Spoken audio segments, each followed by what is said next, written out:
Dios bendiga a mis hermanos. Hoy pues 23 de agosto del 2020 iniciamos nuestro segundo servicio dominical y que lo dejamos inconcluso la semana anterior y vamos a hablar nosotros de el pecado de Naamán y de Giezi. Primero pongámonos a cuentas con nuestro Dios. Oremos. Padre amado, una vez más nos ponemos a cuentas contigo. Reconocemos, Padre, que somos pecadores, por quien dice que no, hace mentiroso a tu Hijo Jesucristo. Y te pedimos perdón por todos nuestros pecados. Y Padre, esto significa que cuando estamos en comunión contigo, nuestras oraciones no tienen estorbo y lleguen hacia ti, Padre amado. Padre, pues en esta hora enséñanos lo que tú tienes preparado para tu pueblo. Abre nuestro oído espiritual y que quien predique el día de hoy, predique tal como tú lo has enviado, predique conforme a las Escrituras, sin desviarse de ese camino ni a la derecha ni hacia la izquierda. Tu palabra, Padre amado, reconocemos de que es viva y eficaz. Y tú conoces, Padre, nuestras necesidades, Padre amado.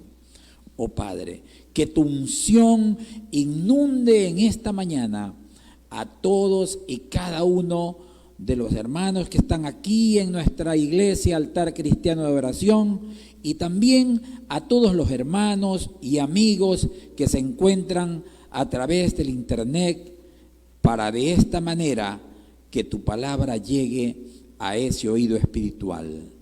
Padre amado, este tiempo te lo dedicamos para ti, en el nombre de Jesús. Amén y amén. Bien, mis hermanos y amigos, hoy vamos a transmitir el mensaje un poco diferente a como lo hacemos todas las semanas. Y digo un poco diferente porque lo vamos a hacer un poco como tratando de hacerlo un poco vivencial. Ya ustedes avanzamos en la semana anterior, avanzamos hasta que Naamán pues recibió la orden de Eliseo de que vaya al río Jordán 7 veces, ¿verdad? Hasta ahí llegamos, ¿verdad? Bien, pero hoy día pues hay nuevos hermanos porque no todas las semanas vienen los mismos, tenemos que turnarnos con esto de la pandemia y entonces vamos a repasar un poco el mensaje de la semana anterior, ¿no? Y vamos a hacer pues, vamos a decirles que un día comienza como de costumbre allá en Siria, ¿verdad?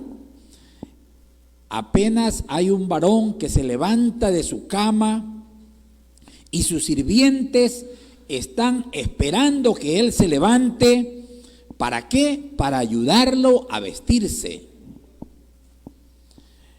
Se pone las ropas que cuidadosamente han sido preparadas por sus criados, lavadas, nítidas, ¿verdad? ¿Para qué? Para vestirse antes de salir. Se mira, pues, mis hermanos, él en un espejo inmenso de metal que tiene, y estamos hablando nosotros de Naamán. Él es alto, musculoso, de edad mediana, y tiene un aire de determinación férrea. Es el general del ejército.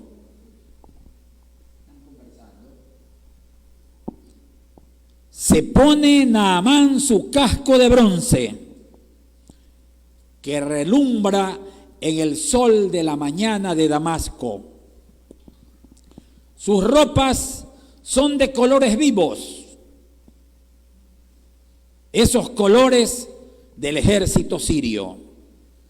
Él no solamente es un hombre importante, es un héroe nacional. Y estamos hablando otra vez de Segunda de Reyes 5. Antes de salir, se mira una vez más al espejo. Sus ojos se dirigen hacia su cara, donde hace unos días descubrió una pequeña mancha. Se mira al espejo, el color de la mancha ha cambiado. Se la toca y no siente nada, como que tiene dormida la piel. Cuando apareció era muy pequeña y él piensa frente al espejo: ¿qué significará esta mancha? En esos tiempos, esa mancha significaba algo tan malo como que si hoy vemos una radiografía y vemos una sombra, o como que si le enviamos a un paciente una tomografía y vemos una mancha ahí, o cuando las mujeres se hacen una mamografía y ven algo raro ahí en la densidad. Así de grave era la mancha de ese entonces que veía Naamán. El hombre está preocupado porque ha descubierto que sus sirvientes ya se dieron cuenta de esa mancha y hablan entre sí en voz baja. Comienzan a murmurar. Decide llamar entonces al médico más famoso de Egipto. Se dice que es un médico que todo lo sabe, y no solo ello, sino que todo lo cura. Ha tratado a la suegra del rey y la tiene bastante bien en su salud. Después de varios días, llega el médico a la casa de Naamán con su séquito de ayudantes. Lo examina cuidadosamente en el lugar de las manchas. Hace unas caras incomprensibles y emite su diagnóstico. Ordena que todos los criados salgan de la sala y se queda solo Naamán y su esposa. El silencio es absoluto. El médico da su diagnóstico y le dice: es lepra.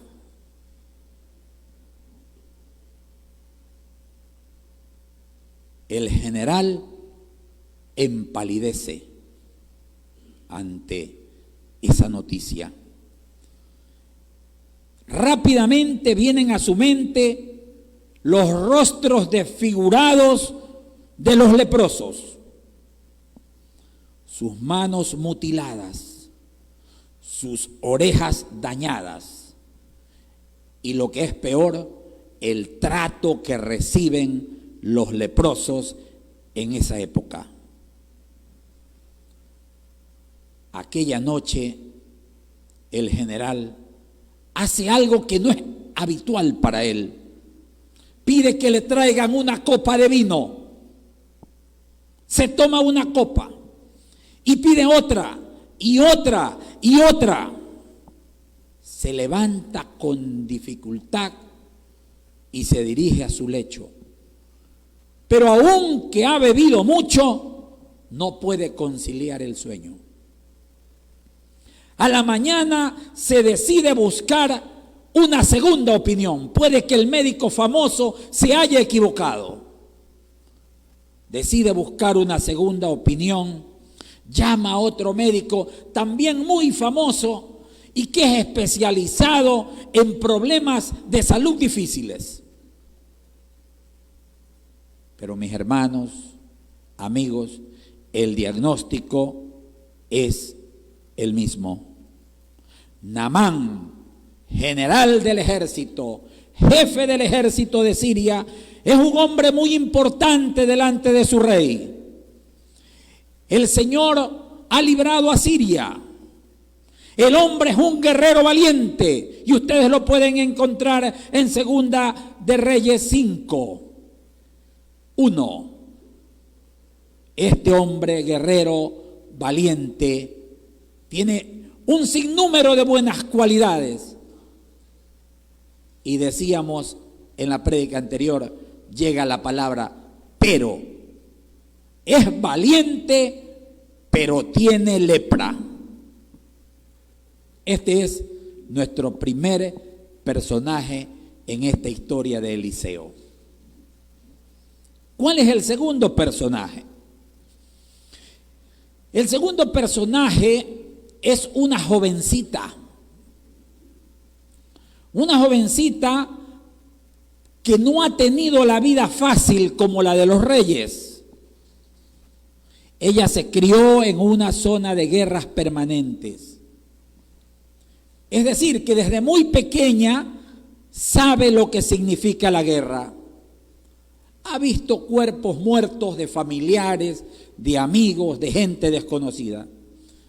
Y la llevaron cautiva, dijimos, desde Israel hacia Siria. Sus padres quedaron muy lejos, al igual que toda su familia. Quedaron en su tierra. Y ella sabe que nunca más volverá a verlos. Pero en su rostro de hermoso tono semítico hay una sonrisa. Sus ojos intensamente negros demuestran dulzura, paz y amor de su corazón. Tiene unos 15 años, la edad en que muchas jóvenes sueñan en tantas y tantas cosas, y en nuestros tiempos estuviera pensando en su fiesta de 15 años probablemente. Pero en cambio ella no tiene derecho a soñar.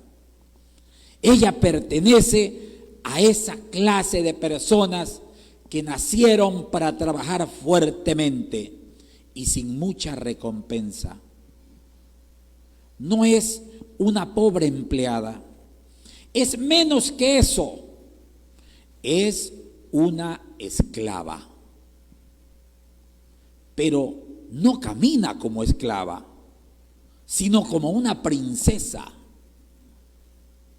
Ella sabe que no está sola y que su padre es nada menos que el Dios de Israel. Trabaja en la casa del general. Y le dice a su ama, la esposa de Naamán: si rogase mi señor al profeta que está en Samaria, él lo sanará de su lepra. Segundo personaje, ¿verdad? Tercer personaje. A varios cientos de kilómetros, Giazi, el criado de Eliseo, varón de Dios. Eliseo, varón de Dios, lo puntualizamos. Y él tiene que tomar una decisión. Él siempre ha sido el ayudante ideal. Cada vez que hay una necesidad, se desplaza con rapidez. Es muy eficiente. Sus ojos inquietos ven todo lo que ocurre a su alrededor. Tiene una gran facilidad de palabra. Siempre dice la frase adecuada. Siempre tiene la palabra correcta. Es muy educado, aunque a veces muy adulador. Giazi ha pasado toda la noche pensando en la gran oportunidad que se le ha presentado. El general sirio Naamán, tan renombrado y conocido, va a venir a ver a Eliseo. Viene en búsqueda de una cura para su enfermedad. Y si tiene éxito, su maestro recibirá muchos regalos. Y él, después de todo, es la persona con la cual el maestro se comunica. Es algo así como un secretario de un ministro. Jesse tiene un conflicto interno, es decir, que en su interior él ha escuchado muchas veces de la importancia de servir a un Dios vivo, a Jehová. Él conoce la importancia de ser honesto. Reconoce que Jehová está por encima de todo y que lo sabe todo. Comprende que Naamán está enfermo y que es muy poderoso. Y no ignora que los sirios tienen fama de ser muy generosos y agradecidos. Se entera que Naamán ofrece una recompensa magnífica a quien lo cure de su enfermedad. Y Jesse piensa, si Eliseo hace un milagro, quizás yo que estoy tan cercano a él me toque algo, ¿verdad? Desde hace algún tiempo él analiza la posibilidad de dejar de estar al lado de Eliseo, porque él sueña con una vida distinta, una vida que sea menos austera que la que lleva. Él sueña con una granja propia, él sueña con viñas, olivares, ganado, sirvientes, y ahora se le presenta la oportunidad que solo se le da a las personas una vez en la vida. No ha dormido toda la noche pensando en estas cosas. Pero finalmente, antes de salir, se mira también en el espejo. Se da un masaje en la cara con sus manos y se pone la máscara de la piedad. Pese a que tenía otros sueños, se pone la máscara de la piedad y acaba ocultando momentáneamente al verdadero descendiente de Acán, para presentarse como un hombre religioso y espiritual. Naamán, regresamos a nuestro primer personaje. Naamán se dirige a Israel, desesperado, quiere curar su enfermedad. Y nada menos que trae una carta de recomendación de su propio rey. El rey de Siria le escribe al rey de Israel. Y razón tenía Jesse con lo que había pensado, porque ustedes estamos siguiendo el texto bíblico y en el versículo 5 dice: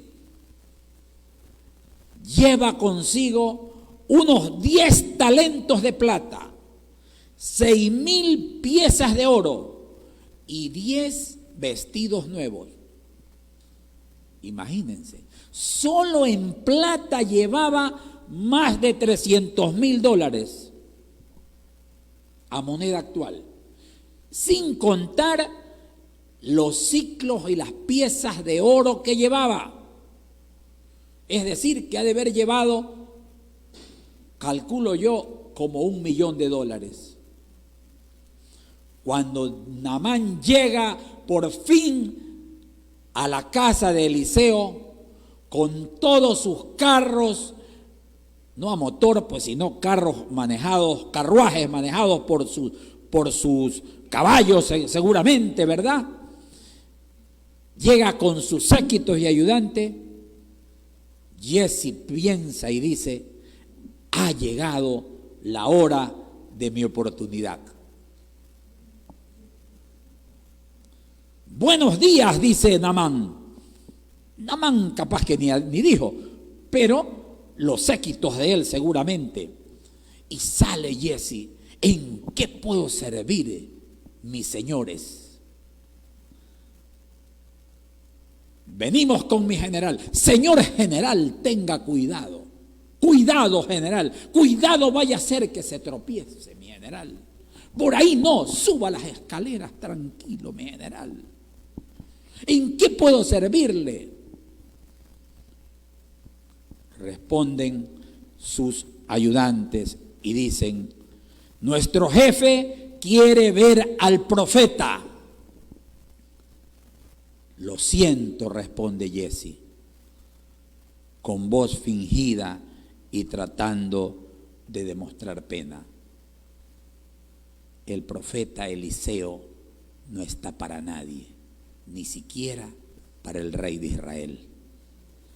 ¿Pero en qué puedo servirle? Porque yo, le dice, prácticamente soy el que habla con él y el que les puede dar cualquier mensaje a él.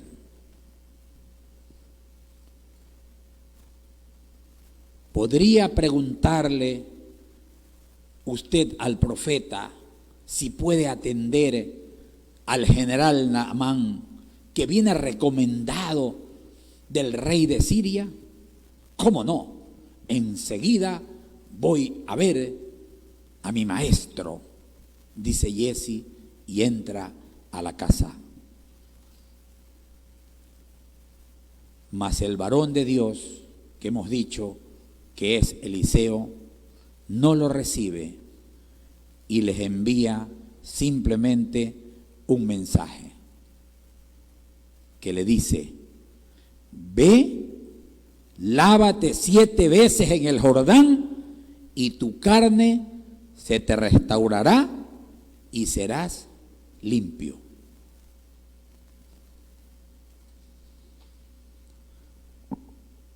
El general Naamán se indigna. Se siente ofendido y defraudado. El famoso Eliseo ni siquiera se ha presentado para recibirlo, para saludarlo, para reconocer su dignidad de héroe nacional. No solo eso, sino que lo manda a bañar en el Jordán, cuando allá en Siria hay unos hermosos ríos con majestuosos caudales y con aguas puras. Imagínense ustedes el cuadro que en ese instante se ha de haber presentado. Y el versículo 13 nos cuenta algo curioso. Nos cuenta de unos personajes que tampoco sabemos su nombre, así como el de la muchacha, pero que son los siervos de Naamán. Los siervos de Naamán se acercan a él, y cuando él ya se quería retirar, porque se sintió ofendido a su orgullo de general, le dicen, esos siervos le dicen: Padre mío, si el profeta te hubiera mandado alguna cosa grande, ¿no lo habías hecho? Con mayor razón, si él te dice: lávate y serás limpio, dándole a entender que era tan pequeño lo que le había enviado a hacer. El rostro airado de Naamán como que se relaja un poco. Sus siervos, con tanto respeto, usaban la técnica que nos enseña Proverbios 25:11, que dice: manzana de oro con adornos de plata es la palabra dicha oportunamente. El general piensa por unos segundos y dice: andemos, vamos al Jordán. Llega al río Jordán Naamán, En cualquier lugar del mundo, eso no era un río, era un arroyo apenas, comparado él con la majestuosidad de los ríos de Siria. Y es más, las aguas no están muy limpias. Sin embargo, el general se saca su armadura, se moja primero la cara, después los brazos, para atenuar el impacto que le daba ese río en el que estaba en ese instante, y se zambulle una vez y sale. Todos sus siervos se acercan y lo miran. Nada, estaban las manchas igualitas. Pero le dicen, dijo 7 veces. Se mete la segunda vez. Todos sus siervos nuevamente se acercan, pero la mancha siniestra sigue allí. Tercera, cuarta, quinta vez que se zambulle y sale, y hasta piensa, ¿no será que estoy haciendo el ridículo delante de mis siervos?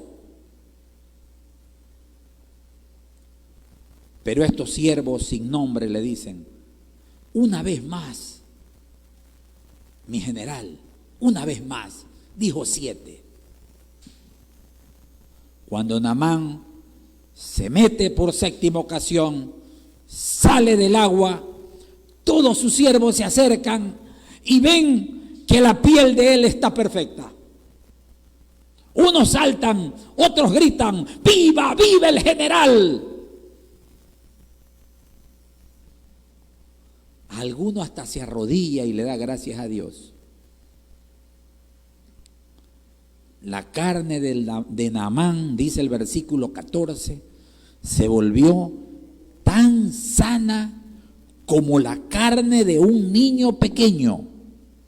Note que no dice la piel, dice la carne, porque la lepra no ataca solo afuera, sino que es la carne, se mete en la profundidad de la piel. La lepra entonces ha desaparecido. Ahora Naamán está totalmente curado.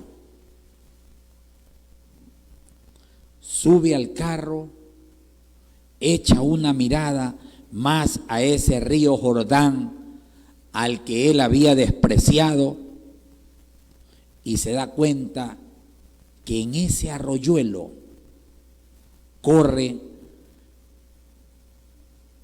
un poder que no hay en el río Nilo ni en el Éufrates. Vuelve a la casa de Eliseo, sale del Jordán, 45 kilómetros se calcula, vuelve a la casa de Eliseo y allí está nuevamente el siervo Giezi. Nuevamente Giezi lo recibe. Seguramente lo atiende con las mismas frases aduladoras que tuvo en la primera vez. Cuidado, no se tropiece. Pero esta vez sí sale Eliseo. Y él, como siempre, se pone hacia atrás de Eliseo. Seguramente se paró en puntillas para que lo vean, ¿verdad? Y no solamente ello, sino que si estuviéramos en nuestros tiempos actuales, hubiera buscado la cámara para tomarse un selfie con el general, ¿verdad? Giezi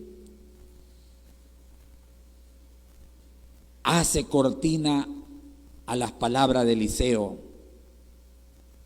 y antes de ello el general Naamán exclama en el versículo 15: he aquí, yo reconozco que no hay Dios en toda la tierra sino en Israel. Reconoce Naamán el poder de Dios. Su corazón está rebosando de gratitud. Reconoce que Dios le ha hecho el milagro de su vida lo había curado de la lepra, que era una enfermedad incurable. Giezi, mientras tanto, sabe que se está acercando el momento que él tanto esperaba. Naamán está sinceramente agradecido y le dice a Eliseo: acepta, por favor, un presente de parte de tu siervo.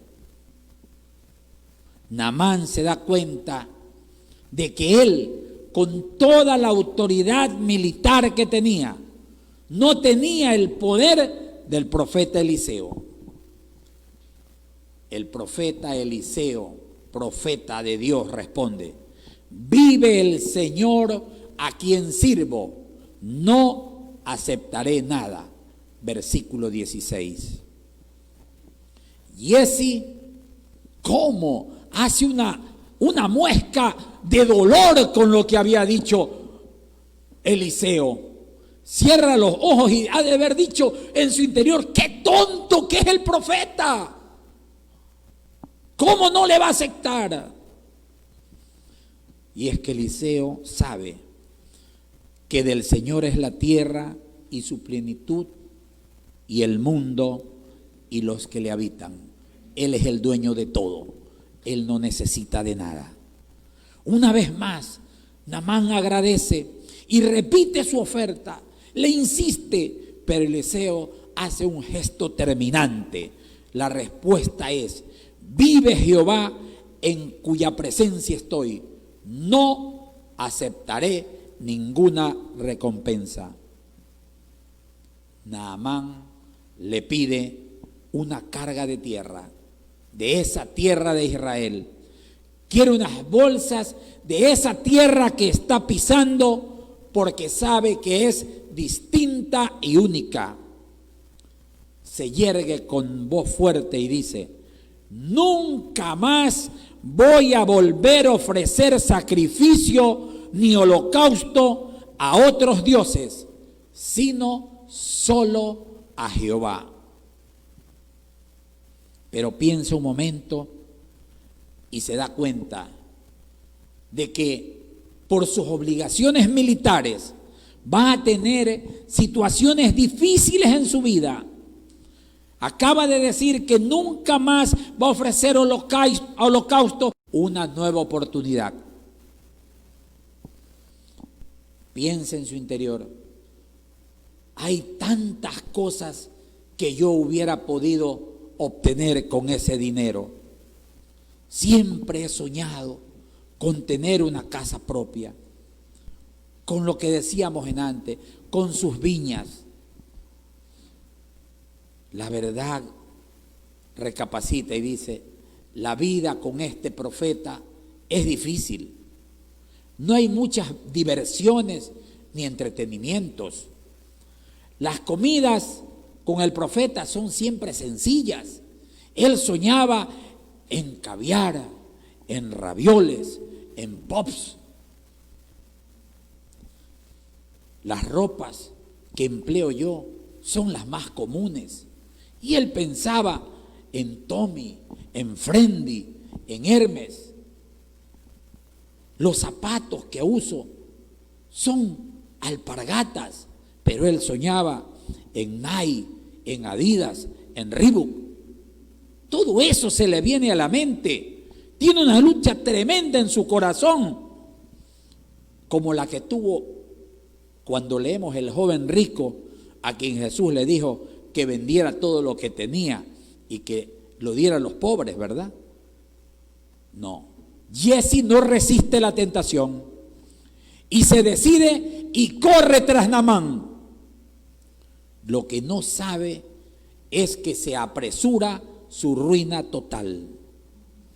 Probablemente Giezi sabe cuántos regalos ha traído Naamán. Los criados se han dejado de tener que levantar esos fardos tan pesados llenos de plata, oro y ropa. Giezi toma la decisión. Recordemos que ya Eliseo había entrado y que Naamán iba bajando la colina. Toma la decisión, sale corriendo, toma el atajo que va hacia la parte baja de la ciudad. Naamán y su séquito van bordeando las callejuelas que descienden hacia la salida. Jadeante alcanza a la caravana. Giezi piensa, después de todo, yo no soy codicioso, solo le voy a pedir el 10%, que me deje un solo talento de los 10 que lleva. Yo creo que bien me merezco este pequeño porcentaje. Eso sí, el oro no lo toco, como que no estaba haciendo nada. Déjame eso, Josué, por favor, déjamelo ahí, tal como esté, déjamelo. Naamán se da cuenta de que hay un hombre corriendo detrás de su carruaje. Imagínense, Naamán se da cuenta que había un hombre corriendo detrás de su carruaje. Y cuando reconoce que es el siervo Eliseo, ordena al cochero que se detenga. Para, le dice. De inmediato, Naamán se baja a hablar con Giezi y le pregunta, ¿está todo bien? La situación es increíble, mis hermanos y amigos. Nunca un general como Naamán se había visto que se detuviera y que él mismo bajara a hablar con un criado. Jamás se había visto eso. Es decir, que el Jordán no solamente le curó su lepra, sino que también le curó su orgullo. ¿Por qué? Porque Dios transforma los corazones. Ese orgulloso y prepotente Naamán había cambiado desde que se zambulló en el Jordán. Y recuerden la pregunta que le hace. ¿Está todo bien?, le dice a Giezi. Y Giezi dice, tengo mi última oportunidad. Sí, pero mi Señor me envía a decir, he aquí, en este momento han llegado a mí 2 jóvenes de los hijos de los profetas, de la región montañosa de Efraín. Te ruego que des para ellos un talento de plata y 2 vestidos nuevos. Giezi sabía mentir. Tiene que dar alguna razón creíble que explique por qué Eliseo, que había dicho antes que no quería nada, ahora sí quiere una pequeña parte de esa recompensa. ¿Y cuál era la solución? Era crear una situación creíble, una situación crítica e inesperada. Eso hacen los embusteros profesionales. Saben muy bien de las técnicas de mentiras y la mayoría de veces le funciona. Si ven la imaginación de Giezi, no solamente dice que han llegado 2 jóvenes, sino dice exactamente de dónde son.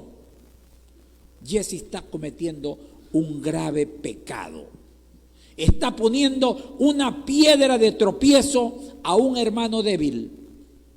Por eso Jesucristo dijo, cualquiera que haga tropezar a uno de estos pequeños que creen en mí, mejor le fuera que se atase al cuello una gran piedra de molino y que se hundiese en lo profundo del mar. Mateo 18:6. El sirviente codicioso cruza las manos en actitud piadosa y el general le dice, dígnate aceptar no 1, sino 2 talentos. No faltaba más, dice. No se moleste, con uno alcanza, pero entre sus pensamientos dice, si usted insiste, tomaré los dos. Solo por no contrariarlo, según él, toma los 2 talentos. Naamán finalmente se dispone a seguir su camino. El sirviente infiel se despide haciendo lo que hacen los mentirosos. 1000 reverencias. Muchas gracias, mi general. Muy amable, mi general.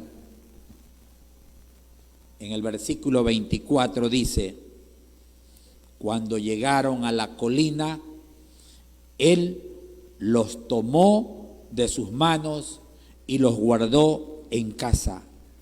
Luego despidió a los hombres y se fueron. Hasta aquí a Jesse le había salido todo tal como lo planeó en su mente. Nadie lo había visto, ni siquiera cuando llegó con los criados a dejar los talentos. Le dijo a los empleados, déjenlas allí, en la parte de atrás, al lado de esos troncos, que yo después los acomodo.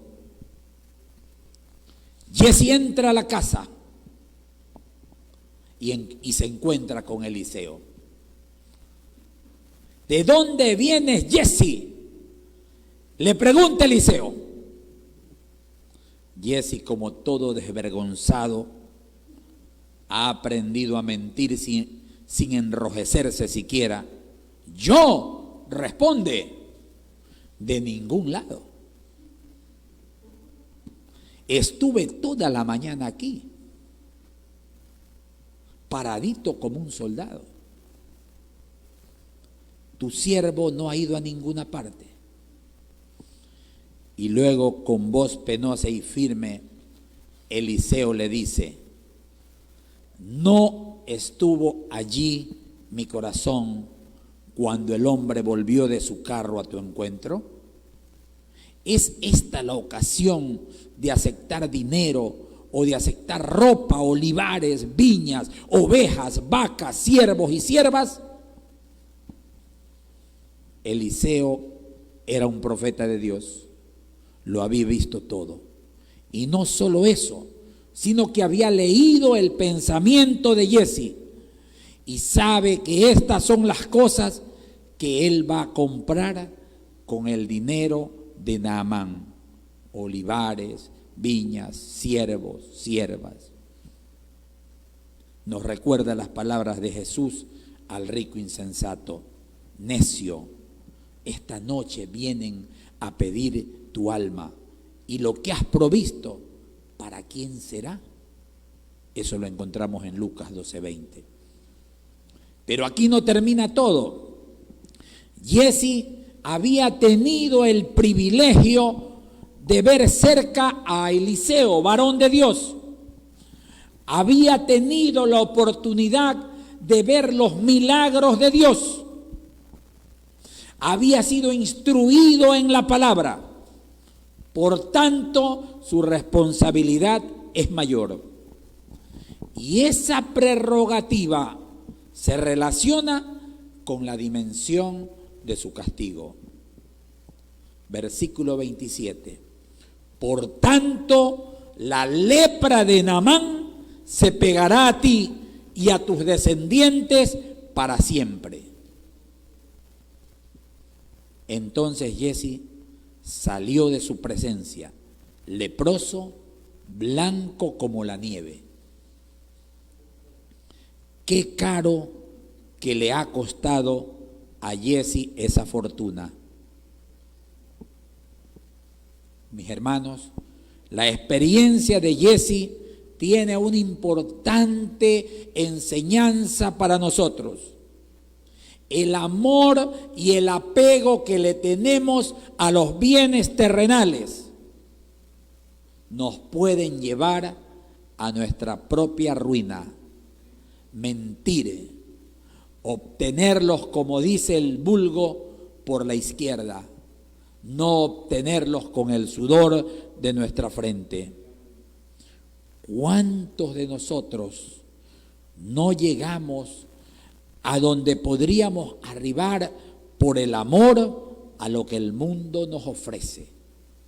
El mundo nos ofrece muchas veces cosas malas y nosotros no tenemos que seguir el ejemplo de Jesse. Nosotros tenemos que seguir la honestidad que debe existir en todos nuestros actos.